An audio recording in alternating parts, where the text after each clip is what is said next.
Introduce the 2014 Eurovision champion and gender-defying LGBTQ artist, the one and only Conchita.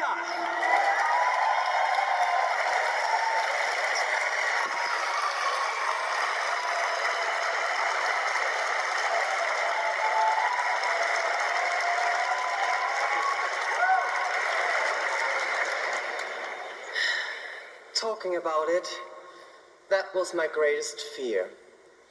That people will talk about it behind my back if I ever share my secret. Because still today, people talk about this disease in a way that it is not fair. There's a lot of stigmatization that comes with HIV, and I believe that's the case because too many people know too little about this disease. I'm just one single person amongst many affected. But then again, I'm aware that I'm not, because when I first posted my story, it was shared across the globe. I received nothing but support, and still I would like to underline that I do not define myself through my HIV status. It is just a fraction of who I am.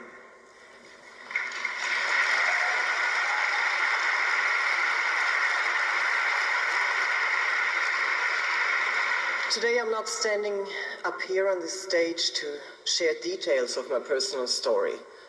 I'm here to use the attention I get and to direct it to this disease and to help make it just normal to talk about it. Today I feel fitter, more beautiful and stronger than ever before in my life.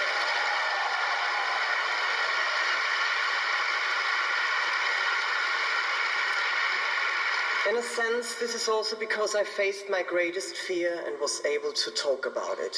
That is the message that I wish to convey. Yes, I live in a region of this planet where we have access to the best and most advanced medication available. People living with HIV and getting treatment can live just as long a life as those who are negative. You can touch us, you can kiss us, you can love us just as you would anyone else.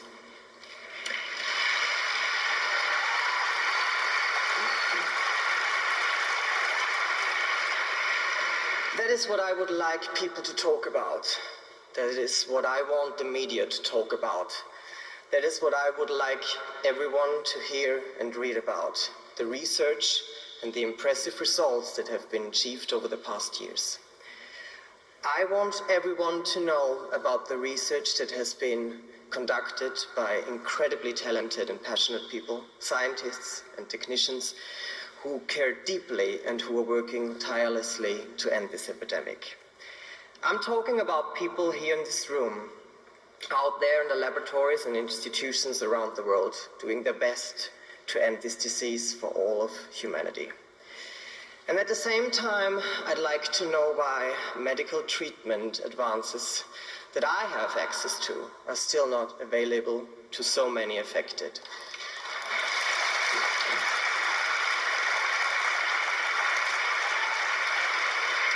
How long will it take until we make our research and affordable therapies accessible to every single human who needs it?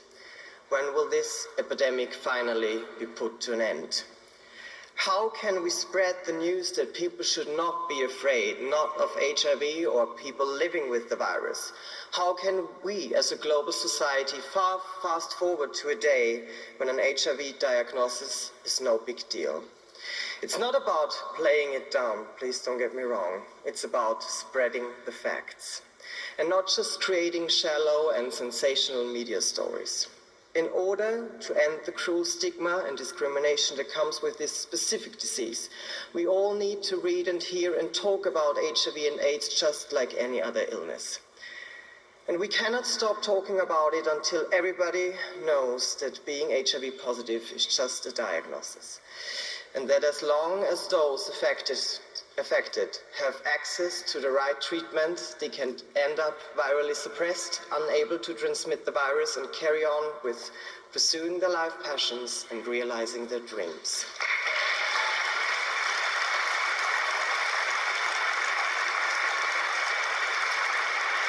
Talking about it That is what I did, and what I believe our global society needs to do to accelerate the eradication of this virus, because we deserve to live in a world free of HIV.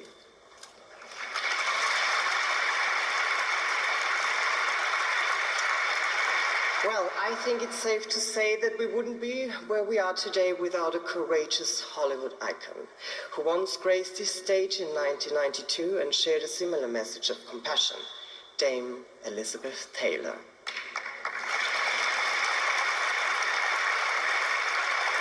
You heard her words earlier tonight, but they are worth repeating. The fight against AIDS is not and must never be the fight against other people. It is the fight of human beings against the virus. Yes, yes, 1,000 times, yes.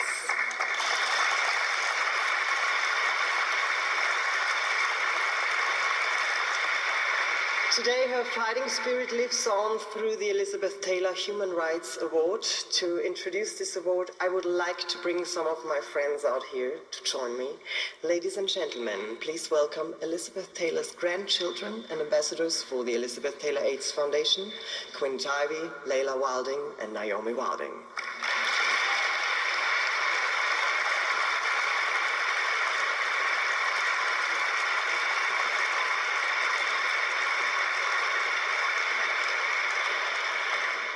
Thank you, Conchita, and thank you everybody here tonight. When our grandmother stood here in Amsterdam at the 1992 International AIDS Conference, she did not expect that my cousins, Layla and Naomi, and I would be here 26 years later, advocating for many of the same issues she fought for then. Although the years, the decades, have grown in number, the urgent fight for social justice and human rights around the world has maintained day after day. Our grandmother gave her voice to a reality that wasn't getting the attention it deserved in 1992. And it is our humble honor to continue that legacy tonight, alongside everyone here this evening.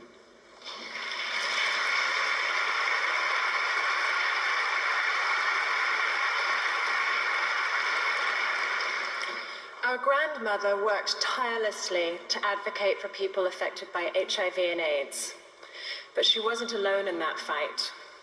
She was fortunate to work with many fierce HIV advocates, and this year we lost one of her closest partners in this fight, Dr. Matilda Krim.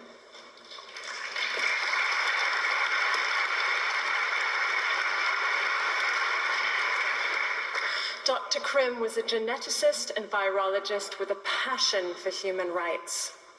Anyone who knew her knows that that is a tremendous simplification for a woman whose grace and commitment created what has become a founding marker of the AIDS movement, a joint collaboration between scientists, activists, policymakers, and donors, the American Foundation for AIDS Research. In the early 80s, Matilda was outraged by what she saw as inaction and ambivalence due to stigma and discrimination. In 1985, she joined forces with our grandmother to create what we all know today as AMFA, the American Foundation for AIDS Research.